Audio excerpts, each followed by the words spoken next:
Nós vamos abrir nossas Bíblias, vamos passar a meditação na palavra do Senhor.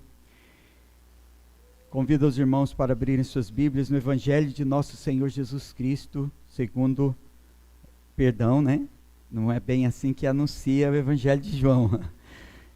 Os irmãos vão correndo para a carta de segunda epístola de João, não é? Mas o Evangelho é de nosso Senhor Jesus Cristo. Evangelho de João, mas é de Jesus Cristo, viu, irmãos? Por isso eu disse segundo João. Então, João 15, nós vamos ler os versículos 16 a 21.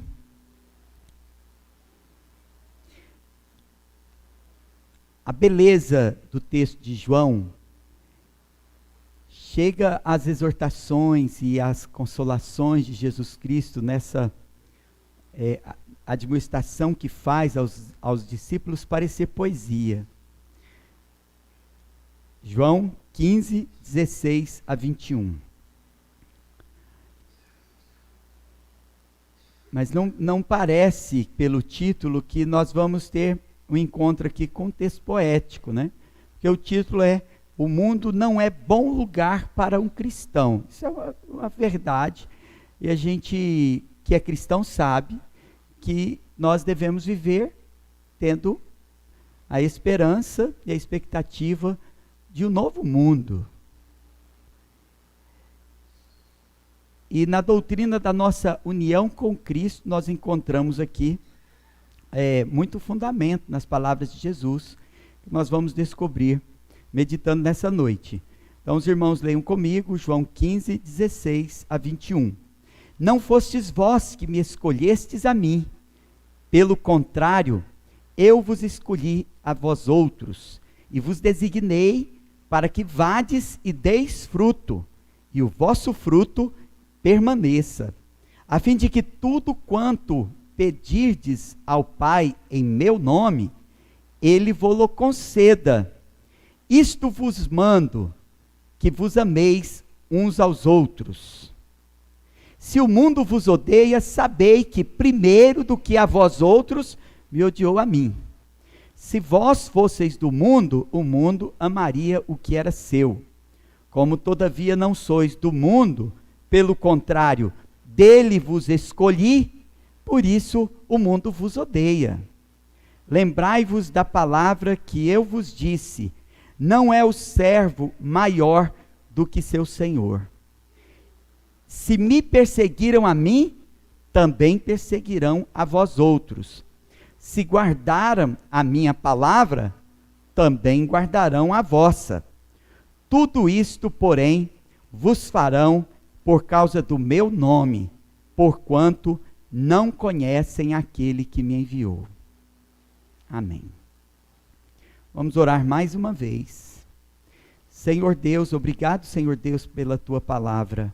Ajuda-nos, ó Pai, a compreendê-la, iluminando nossos corações, que o Espírito Santo clareie nossa mente para compreender e nós sejamos submissos à palavra do Espírito, palavra de Cristo para nós, para nossa edificação, nossa direção e também consolo e conforto. Abençoa-nos, ó Deus, para recebermos a tua palavra com alegria.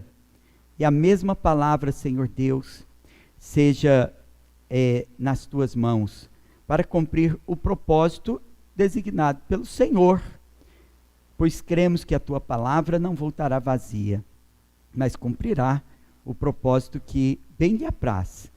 Por isso nós damos graças, Senhor Deus, porque o Senhor, mediante a palavra e pela palavra, agirá, para louvor da sua glória e também do teu santo Filho Jesus Cristo. Em nome de Jesus, amém. Irmãos, Jesus começa no capítulo 14.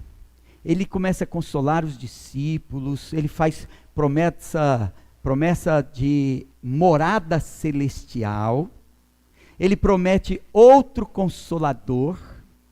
Então Cristo promete a manifestação de seu poder, habitando nos seus verdadeiros discípulos. E veja que ele só faz essas promessas e dá esse ensinamento depois de ter despachado o falso discípulo. Então, uma dessas promessas é a resposta às nossas orações. E ele começa dizendo: não se turbe o vosso coração. Credes em Deus, crede também em mim. Na casa de meu pai há muitas moradas. Se assim não fora, eu vou-lhe teria dito. Pois vou preparar-vos lugar. Então ele prometeu muitas moradas futuras para seus discípulos, que poderiam perder seus bens e familiares. E ele nos leva a pensar também no que acontecerá no futuro, quando essa terra for destruída pelo fogo, e os seus eleitos, seus escolhidos, vão habitar no novo céu, sob o novo céu, numa nova terra, e estará com ele no seu reino de justiça e de paz. Então o mundo está destinado à destruição, porque essa terra foi amaldiçoada por causa do pecado. Então esta palavra consola os verdadeiros discípulos. João 14,17 diz: o Espírito da verdade que o mundo não pode receber, porque não o vê, nem o conhece. Vós o conheceis, porque ele habita convosco e estará em vós. Então, nos últimos dias, irmãos, infelizmente, até entre aqueles que se dizem cristãos, muitos demonstram que não amam a Jesus Cristo, porque eles não têm o Espírito Santo, eles não conhecem a Deus, não podem conhecê-lo, porque eles têm esquecido seus ensinamentos. João 14,26 diz: mas o Consolador, o Espírito Santo, a quem o Pai enviará em meu nome, esse vos ensinará todas as coisas e vos fará lembrar tudo o que vos tenho ensinado, ou tudo o que vos tenho dito. Então é muito triste, mas a maioria dos cristãos está disposta a abandonar princípios morais e conceitos fundamentais em troca da aprovação do mundo. Parece que se esqueceram que essa não é a nossa morada definitiva. Não vejo outra explicação para isso na Bíblia, senão a falta de fé. O falso religioso, hipócrita, incrédulo, ele não crê na palavra de Jesus Cristo. Ainda que finja crer, de lábios fale da salvação, a sua esperança não está no Salvador. O seu investimento, o seu coração não está nos tesouros celestiais. Está no mundo, bem aqui. Ele tem pavor de deixar o mundo para morar nas moradas celestiais. A promessa de Cristo não lhe dá ânimo, e por isso não pode perseverar até o fim para receber a coroa da vida. Por que existe tanto ódio contra os cristãos? Tantos cristãos perseguidos pelos ímpios e até por falsos irmãos. Como podemos passar perseguição sem desanimar? O que devemos fazer? O que devemos trazer à nossa memória para nos dar esperança? O amor cristão, nessa passagem, o amor cristão é colocado em contraste com o ódio do mundo. Então nós vamos meditar no que temos recebido da agenda do Espírito Santo para nós hoje. Primeiramente, os verdadeiros cristãos são alvos de ódio e perseguição no mundo.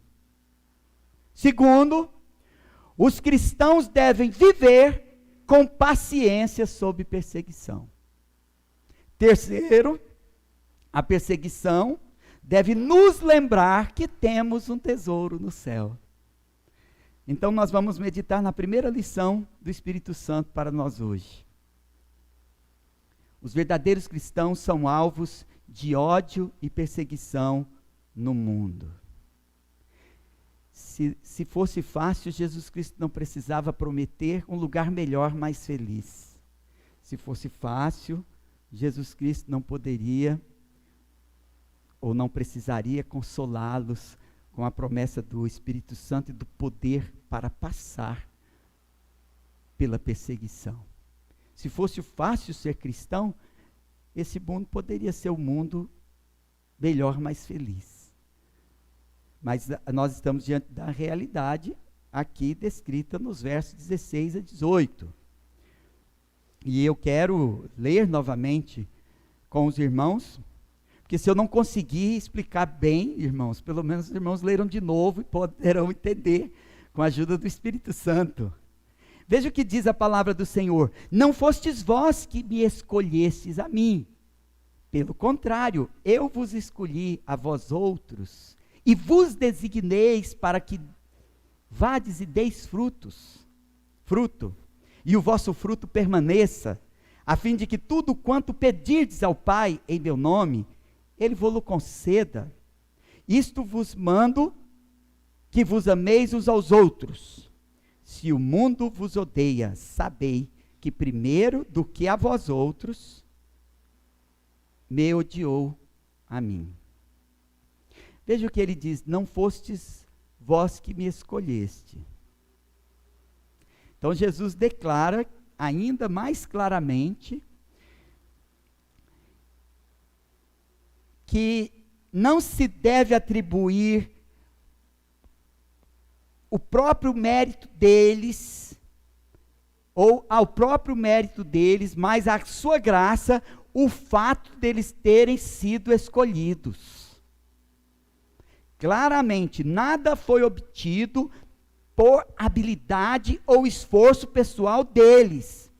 Os homens, os seres humanos, imaginam algum tipo de cooperação entre a graça de Deus e a vontade humana, mas Jesus nega essa presunção humana. No versículo 16, ele diz: não foste vós que me escolhestes, e em seguida já afirma: eu vos escolhi a vós outros. Então Cristo reivindica única e exclusivamente para si, o que geralmente as pessoas querem dividir entre Cristo e o homem. Então a pergunta: para que então somos eleitos em Cristo? Para que então somos eleitos em Cristo? Segue respondida na segunda afirmação desse verso: vos designeis para que vades e deis fruto, e o vosso fruto permaneça. A salvação a gente já sabe, que é uma obra da graça de Deus, mas aqueles salvos pela graça, aqui foram escolhidos com propósito. Então, a gente precisa entender que Cristo nos escolheu para que fôssemos designados, para que frutificássemos, e nosso fruto permanecesse.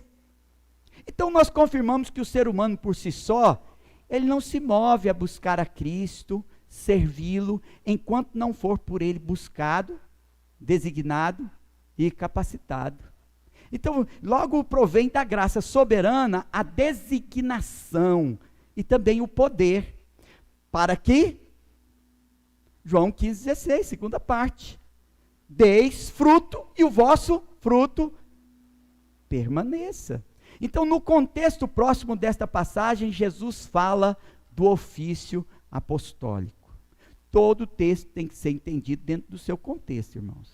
É óbvio que ele está falando do dom de apóstolo, ou seja, aqueles estavam sendo designados apóstolos, e ele estava dizendo que o dom gracioso que eles haviam recebido, alguns discípulos receberam, não por seus méritos, mas esses dons, eles são acompanhados de um poder transformador. Veja o que Jesus Cristo faz: ele toma a graça salvadora e o poder transformador da graça, agora para aplicar a eleição especial que esses discípulos receberam, para que fossem designados apóstolos. E a mesma designação segue acompanhada do poder do Espírito Santo. Mas esse poder do Espírito Santo é só para os apóstolos? Alguns dizem que sim, mas a Bíblia não diz que sim. Aliás, Jesus Cristo tomou o poder da graça, o poder salvador da graça e o poder transformador do Espírito Santo para fundamentar a sua insistência, para que eles fossem impelidos a, com toda diligência, cumprir o ofício que receberam. Fiel, diligentemente, tomando então, agora nós percebemos que a eleição é tomada como base para essa exortação aos discípulos, ou esse desejo de Jesus impelir os discípulos ao exercício fiel e diligente no poder do Espírito Santo. Então, o que se segue é uma promessa da presença e favor de Deus, ainda no versículo 16, a fim de que tudo quanto pedirdes ao Pai em meu nome, Ele vos conceda. E certamente que alguns tomam esse texto fora do contexto para pedir qualquer coisa para Deus, e acha que Deus tem tomado essa palavra então para colocar Deus sob o fio da navalha, né? Da determinação ou da reivindicação, Deus ser obrigado a cumprir o seu desejo. Irmãos, o texto ele tem conexão com a parábola da videira. Veja que quando Jesus Cristo fala da videira e seus ramos, ele fala que elas frutificariam, e ele também incita os ramos da videira a orar, para que frutifiquem. Então tudo nós temos recebido de Deus. Então o que Jesus Cristo está mandando orar e pedir, está claro nesse texto da Sagrada Escritura. A principal delas é a proximidade entre Jesus e seus discípulos, essa comunhão com Cristo, que por muitos é chamada de união mística. Uma das formas dela ser experimentada é pela vida de oração ao Pai. Isto é para todos os cristãos. E agora Jesus Cristo lembra que eles são eleitos por essa eleição geral, e recebendo essa eleição especial, são designados apóstolos e devem manter uma vida de oração, e tudo que eles pedissem ao Pai, o Pai daria. Então nesse ponto Jesus lembra o mandamento. É interessante, ele está falando de oração, aquilo que nós devemos pedir a Deus. Ele está falando de designação e diligência e fidelidade com as responsabilidades de um cargo. E agora Jesus Cristo nos ordena: isto vos mando. E ele diz: que vos ameis uns aos outros. Não existe ofício sem amor. Não existe trabalho cristão sem amor. Não existe vida cristã sem amor. Obviamente que os discípulos, dentre muitos discípulos que Jesus Cristo teve, que o seguia, ele chamou para perto de si 12, para o seu círculo mais íntimo 4, mas foi do meio dos seus discípulos mais próximos que ele designou apóstolos. Mas agora eles são ordenados aqui, ameis uns aos outros, advertindo-lhes que eles não esperassem o amor do mundo. Por que eles deveriam amar uns aos outros? Porque ele está falando do ódio do mundo. Olha, vocês precisam amar uns aos outros, porque vocês já vão ser muito perseguidos pelos de fora. Então amem uns aos outros.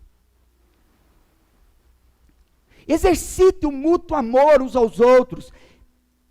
Ele está dizendo especialmente que amasse uns aos outros, porque eles seriam alvo do ódio do mundo, como foi Cristo. Ele diz: porque me odiaram a mim, vão odiar vocês. Porque perseguiram a mim, vão perseguir vocês. Então no verso 17 ele prossegue: se o mundo vos odeia, aqui, aliás, eu já estou no verso 18, dia 17 é ameis uns aos outros, né? Se o mundo vos odeia, sabei que primeiro do que a vós, outros, odiou a mim. Então, por isso essa exortação de Jesus, que começa no capítulo 14, com a consoladora promessa do Espírito Santo, agora ele faz aqueles que são incumbidos de pregar o evangelho, especialmente. Entre nós, ele nos ensina amor e respeito, a mutualidade uns aos outros, ajudar, etc. Continuamente, eles mesmos são alvos de ódio e desprezo. Então, continuar no ministério só será possível no poder do Espírito Santo. E o que esperar, pois, irmãos, daqueles que não amam a Cristo, que é o Senhor? Porque amarão a nós, que somos os ministros. Então ele diz, se não amaram a mim, não vão amar vocês. Mas na frente ele vai dizer também, se não ouviram a mim, também não vou ouvir vocês. Mas vamos devagar, não é? Vamos devagar. Todo cristão tem o dever de cumprir uma missão. E essa missão é designada por Cristo. No entanto, irmãos, quando nós temos uma designação especial, um cargo, nossa obrigação está perante o Senhor da igreja. Nós devemos prioridade na realização desses deveres, os quais ele demanda de nós. Do contrário, Calvino começa dizendo do contrário. E ele diz assim, nos será impossível evitar a culpa vil de ingratidão. Daí transparece que nada há capaz de acender mais poderosamente em nós o desejo de vivermos vida santa e piedosa do que quando reconhecemos que somos devedores a Deus por todas as coisas e que nada temos que seja propriamente nosso. Agora eu entendi, irmãos. Creio que os irmãos também entenderam.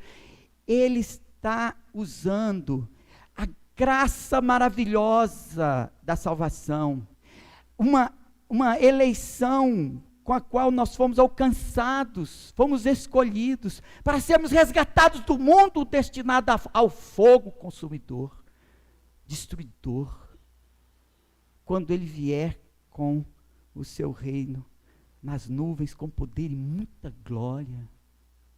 Ele quer que nós sejamos gratos, e sendo gratos, nós seremos mais fiéis e diligentes. Então, os crentes, em geral, eles sentem a adversidade do mundo, mas nem todos mais do que os ministros da palavra. Então, ficará, à mercê dos ataques, dos de fora, dos de dentro, e das investidas cruéis de Satanás. O problema não está na sua inaptidão, porque Cristo escolheu para seus apóstolos, e olha, ele fala isso para os seus apóstolos, assim como ele nos escolheu sem mérito nenhum, ele escolheu para seus apóstolos aqueles que pareciam mais inaptos de todos para o ofício, a fim de perpetuar neles um monumento duradouro da sua graça. Por isso Paulo diz em 1 Coríntios 2,16, pois quem conheceu a mente do Senhor, que o possa instruir, nós porém temos a mente de Cristo. Então ninguém se achará mais apto para desempenhar o papel de embaixador de Cristo. Nenhum mortal é capaz de representar a Deus. No entanto, tão somente Cristo nos faz aptos para, através de sua eleição e sem mérito humano, ele nos distingue de todos. Então assim Paulo fala de seu apostolado, como recebido pela mesma graça, concedida a todos os tais que pertencem a Cristo. Ele diz em Romanos, no capítulo 1, versículos 5 e 6, por intermédio de quem viemos a receber graça e apostolado, por amor do seu nome, para obediência por fé entre todos os gentios, de cujo número sois também vós chamados para serdes de Jesus Cristo. Olha o que Jesus Cristo nos traz nessa noite. Ele põe sobre os apóstolos a marca da eleição especial, mas ele diz que ela não é diferente da eleição geral. Ela é tomada para explicar o quanto nós devemos ser gratos, fiéis e diligentes na obra do Senhor. Só aqui nós encontramos que alguns foram alcançados por uma graça e receberam uma eleição especial, e eles são escolhidos e postos no ofício de arautos da palavra. E devem entender que eles não possuem nada de si mesmo. Eles receberam isso sem mérito nenhum, porque tudo é recebido da graça, até a salvação da nossa alma, não é? Então, não sinta inveja uns dos outros, e principalmente daqueles que têm recebido essa graça. Sabe por quê? Porque eles receberam a graça de serem os alvos principais do ódio e da perseguição, enquanto pregam fielmente um evangelho de amor e paz. Eles são odiados, perseguidos no mundo, pelos de dentro, pelos de fora e por Satanás. Aí em outra passagem, Paulo vai dizer que se você também viver piedosamente, você também vai ser perseguido. Então isso também pode ser um privilégio seu. Por isso que precisamente nós precisamos aprender que os verdadeiros cristãos, eles são odiados e perseguidos no mundo, por causa do nome de Jesus Cristo. Por isso, nós entendemos a segunda lição. Os cristãos, eles devem viver com paciência sob perseguição. Veja que no verso 18, nós já lemos: mas se o mundo vos odeia, sabei que primeiro do que a vós outros, me odiou a mim, disse Jesus, e continua dizendo: se vós fosseis do mundo, o mundo amaria o que era seu. Como todavia não sois do mundo, pelo contrário, dele vos escolhi, por isso o mundo vos odeia. Lembrai-vos da palavra que eu vos disse: não é o servo maior do que o seu senhor. Então, primeiro, Jesus nos lembra que o ódio aos cristãos começou sobre o seu mestre, e não parou por aí. Os seus discípulos serão alvos do ódio e da perseguição, especialmente falando aos apóstolos que estavam recebendo essa designação. Agora, ele disse: se o mundo vos odeia, sabei que primeiro do que a vós outros, me odiou a mim. Então, Jesus quer nos ensinar a suportar com paciência, porque isto é um sinal de que nós somos participantes do ministério de Jesus Cristo. Então, todo mundo acha legal: eu quero ser participante do ministério de Jesus Cristo, né? Eu quero tocar um instrumento, eu quero ter um ofício sagrado desses aí, né? Alguns têm um título pomposo que chega às nuvens, né? E eu quero também usufruir da vida comunitária, das festividades e tal, mas pouca gente fala que Cristo nos chama para sermos odiados e perseguidos no mundo, porque parece que isso não é muito atrativo, não. Então, o evangelho foi muito deturpado para atender a necessidade daqueles que querem encontrar mais um lugar de conforto, mais um lugar que eles se sintam bem bajulados, bem lucupletados no seu orgulho humano. Mas Jesus quer nos ensinar a suportar com paciência a perseguição, sabendo que ela sinaliza que somos eleitos. Não estamos do lado de lá dos nossos perseguidores, porque nós fomos escolhidos por Jesus Cristo. Então eles são nossos inimigos. E é claro que alguns procuram um ambiente religioso, um cargo eclesiástico, uma comunidade de bom nome na sociedade, a fim de que no seu pertencimento ao mundo encontre também alguma vantagem. Mas isso é uma loucura, um anti-evangelho Então, a menos que Cristo alcance alguém, jamais alguém aceitará a honra que nós recebemos sem mérito algum. E que honra é esta que recebemos sem mérito algum? A honra de sermos resgatados do mundo, agora para continuar vivendo no mundo como alvo do ódio e da perseguição, porque não somos do mundo. Seremos sempre considerados diferentes deles, seremos sempre estranhos para eles. Não porque somos maus, pois Jesus é tão bom. E ainda assim seus inimigos não descansaram até matá-lo. E ele diz que vai ser assim também conosco. Ele disse isso para os seus discípulos. João, então, no capítulo 15, versículo 19, diz: se vós fosseis do mundo, o mundo amaria o que era seu. Como todavia não sois do mundo, pelo contrário, dele vos escolhi, por isso o mundo vos odeia. Então, onde prevalecer a mentalidade carnal? Olha, se você é muito amado pelo mundo, eu quero trazer uma notícia para você.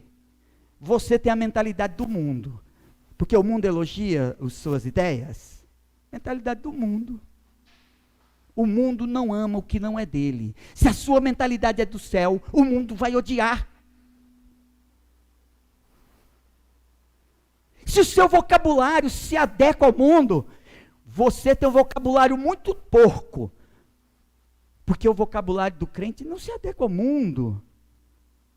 Eles vão dizer que é moralista demais, politicamente incorreto. Nós devemos amar a Cristo mais do que dar importância à nossa paz e nosso conforto, a fim de que tenhamos paciência, como nos diz Jesus. E acima de tudo, nós devemos lembrar o que Jesus Cristo segue dizendo no versículo 20 e 21. Lembrai-vos da palavra que eu vos disse, não é o servo maior do que o seu senhor. Ora, seu senhor foi odiado no mundo, e eles o odiaram sendo o senhor, então eles odiarão ainda mais você, que é seu servo. Se eles o perseguiram, não esperem que eles não te persigam, porque se eles perseguiram aquele que é o Senhor, também perseguirão a você que é o servo. Então, quando passar por sofrimento por causa do ódio e da perseguição, lembrai-vos do Senhor. Não merecemos ser melhor tratados do que nosso Senhor. Nós não somos melhores do que Ele para ser amado pelo mundo. E ainda trazemos sobre nós o seu nome, odiado, perseguido, e não pode ser diferente, senão você passou para o lado de lá, aí você virou amiguinho do mundo. Tem muito crente amiguinho do mundo, cara legal, todo mundo ama, mas é porque ele se encaixa perfeitamente no sistema. Então nós devemos beber em silêncio a taça que o nosso Pai nos dá. Quando nós formos odiados e perseguidos, lembremos de que nós estamos apenas seguindo o nosso mestre. E o ódio e a perseguição do mundo é um sinal de que nós somos eleitos. Não raramente, alguns que se dizem cristãos passarão a mentalidade carnal. Eles querem alcançar alguma vantagem. E se de fato a mente de Cristo nós não temos a mente de Cristo, então nós não somos de Cristo. Nós não podemos mudar de lado, alimentar falsas expectativas. Principalmente, se você não quer mudar de lado, nem alimente falsas expectativas. Nós vamos estabelecer em nossas mentes que a natureza humana, ela nunca muda. A mente carnal é inimiga de Deus. Então, em Romanos 8:7, Paulo escreve: por isso o pendor da carne é inimizade contra Deus, pois não está sujeito à lei de Deus, nem mesmo pode estar. Então é contra a imagem de Deus que o seu povo é perseguido no mundo.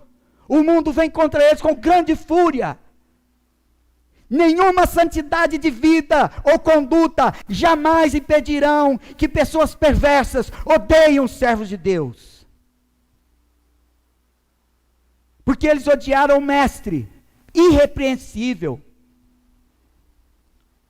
Eu estou falando isso para desculpar, para vocês viverem um modo de vida repreensível, porque aí vocês vão ser amados pelo mundo. Porque o mundo ama ladrão, ele ama a prostituição, ele ama a corrupção, a imoralidade. mas odeia os servos de Deus, porque odiaram o seu mestre irrepreensível. Então lembremos-nos destas palavras, e então não nos desapontaremos. Cristo bebeu dessa taça da perseguição, sendo bom, e o seu caráter imperturbável. Nunca alguém foi tão odiado até o último dia do seu ministério terreno do que nosso Senhor Jesus. E esse simples fato deve sustentar nosso espírito. Que o seu Espírito Santo não nos permita que sejamos derrotados pelo ódio do homem. E nem passemos para o lado de lá. Então nós vamos meditar agora, irmãos, na terceira lição do Espírito Santo para nós hoje. A perseguição deve nos lembrar que temos um tesouro no céu. Vamos ler novamente João 15, 20 e 21. Lembrai-vos da palavra que eu vos disse, não é o servo maior do que seu senhor. Se me perseguiram a mim, também perseguirão a vós outros. Se guardaram a minha palavra, também guardarão a vossa. Tudo isto, porém, vos farão por causa do meu nome, porquanto não conhecem aquele que me enviou. Tem tantas opiniões sobre Deus, são milhares e milhares de religiões no mundo. Dizem que tem cerca de 35 milhões de religião no mundo. Todas elas arrogam conhecimento de Deus, mas a Bíblia diz que o mundo não conhece a Deus.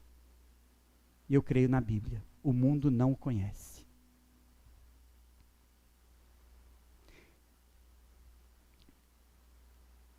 Está sobre nós o nome de Cristo, e este sinal é a marca de um trabalho iniciado dentro de nós pelo Espírito Santo.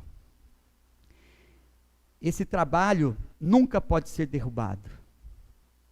Então, do modo como muitos ouviram a Cristo, aqueles que são de Cristo, eles ouvirão a nossa pregação.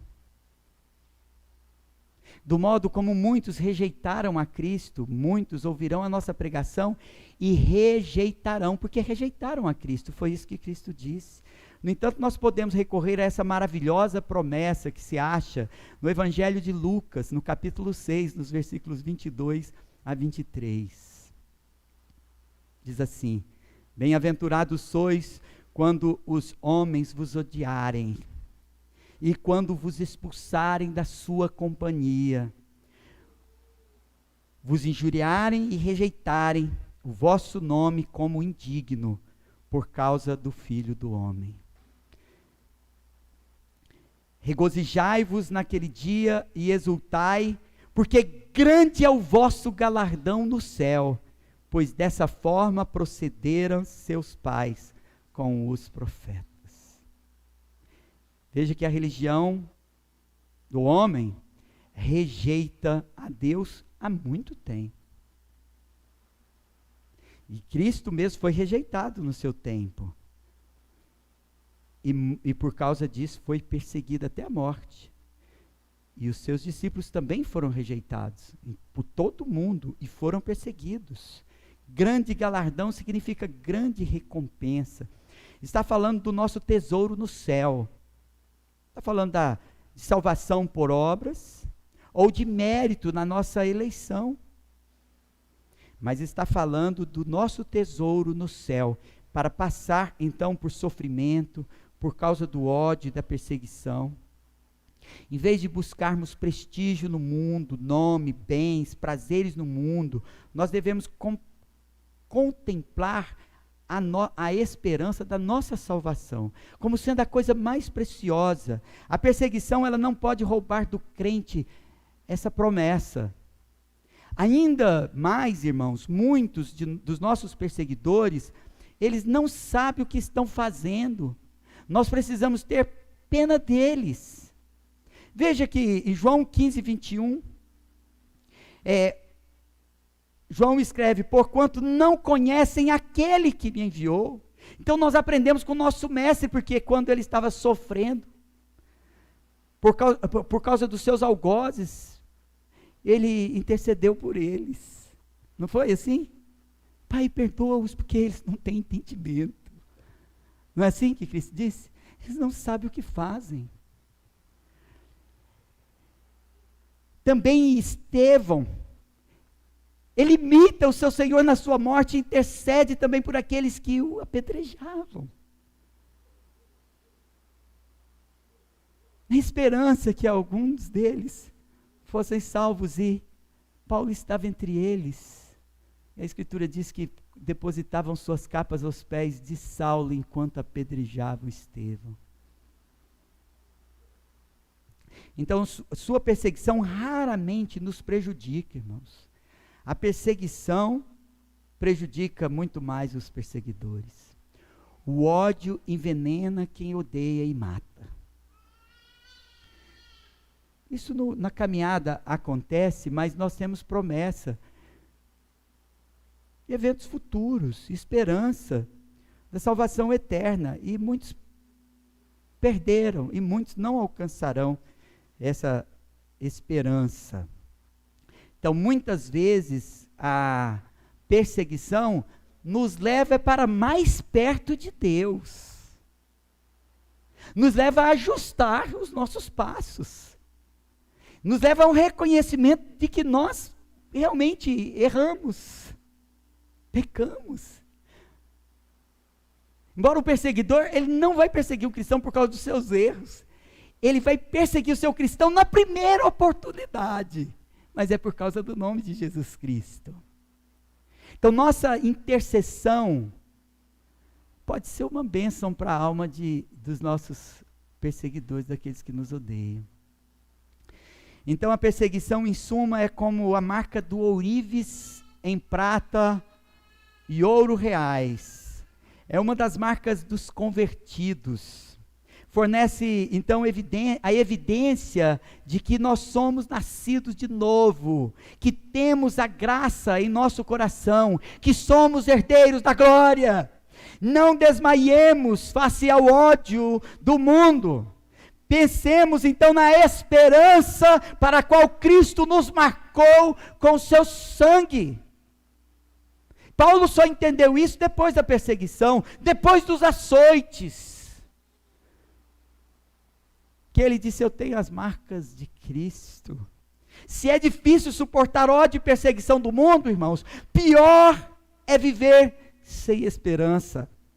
E perseguição ajuda a provar que somos filhos de Deus, e os perseguidores, eles dão evidência de que estão longe de Deus. E pior do que a perseguição e o ódio do mundo, irmãos, é a condenação eterna. A perseguição, então, nos faz lembrar que temos um tesouro no céu. E o mundo não é bom lugar para o cristão. Enquanto o mundo nos odeia, nós, por amor, nos expomos a ódio e a perseguição, para que, sofrendo por eles, consigamos salvar alguns. A maior expressão de amor que você pode para com os seus parentes incrédulos, a maior expressão de amor que um pai pode legar para o seu filho, a maior expressão de amor sua para com os seus parentes, para com os seus amigos, é pregar-lhes o evangelho, chamar-lhes ao arrependimento para a vida, porque se você o ama, não deseja que ele seja encerrado do inferno com o diabo e seus anjos. A doutrina da nossa união com Cristo nos faz viver como Cristo viveu, nos empenhando para isso, para a salvação do mundo, porque Ele veio habitar em nós. Ele que nos prometeu morada eterna, também nos prometeu sermos morada de Deus e de Jesus Cristo pelo Espírito Santo da promessa. Então, os verdadeiros discípulos, eles são alvos de ódio e perseguição. Os cristãos, eles devem viver, então, com paciência sobre perseguição, e a perseguição deve nos lembrar que nós temos um tesouro no céu. Irmãos, a eleição é oculta, até que somos designados. Então, conforme a nossa designação, nós frutificamos. Veja como no caso de Paulo, o que ele já era, desde o ventre materno, no tempo determinado se manifestou. Gálatas 1,15 diz assim: quando, porém, ao que me separou antes de eu nascer e me chamou pela sua graça. O mesmo sobre o profeta Jeremias. Jeremias 1,5 diz assim: antes que eu te formasse no ventre materno, eu te conheci. E antes que saísses da madre, te consagrei e te constituí profeta às nações. Então, cada um dos servos de Deus é chamado e tem que ouvir o chamado. Se não ouvir o chamado é porque não é escolhido, e se não é escolhido, não será resgatado, estará perdido. Infelizmente, pode ser alguém desqualificado, e que não seja chamado, que tome posse de encargos eclesiásticos, mas os verdadeiramente são confirmados e revestidos das qualificações necessárias. E era isso que Jesus Cristo estava dizendo aos seus apóstolos, que eles não se preocupassem, porque está tudo incluso no pacote maravilhoso da graça. Uma graciosa eleição, e também um poder transformador. Existe eleição especial, como nós aprendemos hoje, e existe eleição e predestinação dos salvos em geral, mas Deus é o autor de ambas, e Cristo raciocina a partir então do propósito em vista, dizendo, para que deis fruto, pois Deus então não faz nada, irmão, sem o devido proveito. Por isso que a inquietação de muitos cristãos é: quais são os meus dons? Como eu posso servir a Jesus? Tão grato que eu sou por tão grande salvação que recebi, né, do meu Senhor, que por mim morreu na cruz. Então eu quero ser designado, e eu quero ser capacitado com dons para executar o serviço para o qual eu fui designado.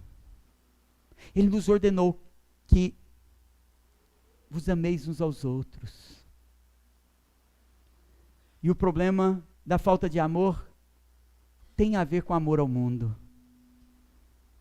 Nós somos instruídos pelo seu Espírito a aceitar nossa inadequação no mundo, porque nós somos cidadãos dos céus, jamais vamos ficar acomodados aqui.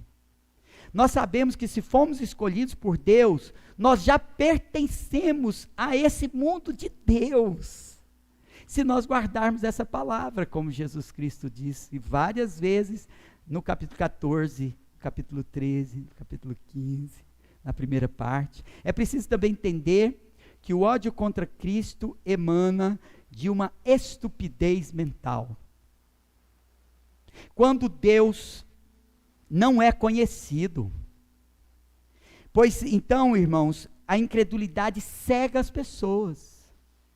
Então a gente deve orar, pedir misericórdia e graça, que seja estendida a eles, né, a graça de nosso Senhor Jesus Cristo, interceder por eles. Pai, perdoa-os, eles não têm entendimento, eles não sabem o que fazem. Então, se você creu nessa pregação, recebeu o chamado para ser designado no tempo determinado, venha a Cristo, hoje. Venha viver então uma nova vida transformada no poder do Espírito Santo. Oremos. Senhor Deus e Pai, Deus Todo-Poderoso, obrigado, Senhor Deus, por tão grande salvação. Que esta palavra continue falando aos nossos corações, para que no caminho do Teu Filho Jesus Cristo sejamos frutíferos. Cada um, Senhor, na missão para a qual foi designada, frutificando abundantemente como ramos da videira, como nós já meditamos anteriormente. Obrigado, Senhor Deus, por esta palavra tão conectada e perfeita palavra de nosso Senhor Jesus Cristo para nos animar, mesmo passando por ódio e perseguição no mundo, e para nos animar a perseverar no caminho do teu Santo Filho Jesus Cristo, sendo frutuosos abundantemente por sua graça maravilhosa que nos foi dada. E hoje, Senhor, agradecemos, Senhor Deus, por este chamado, porque aqueles que ouvirem esse chamado e virem, serão pelo Senhor resgatados e aproximados do Senhor, nessa união mística, orarão ao Senhor, e o Senhor ouvirá suas orações, e o que eles pedirem, orientados pelo Santo Espírito, lhes será concedido, porque o Senhor está realizando uma grande obra através de nós. Obrigado, Senhor Deus, em nome de Jesus. Amém.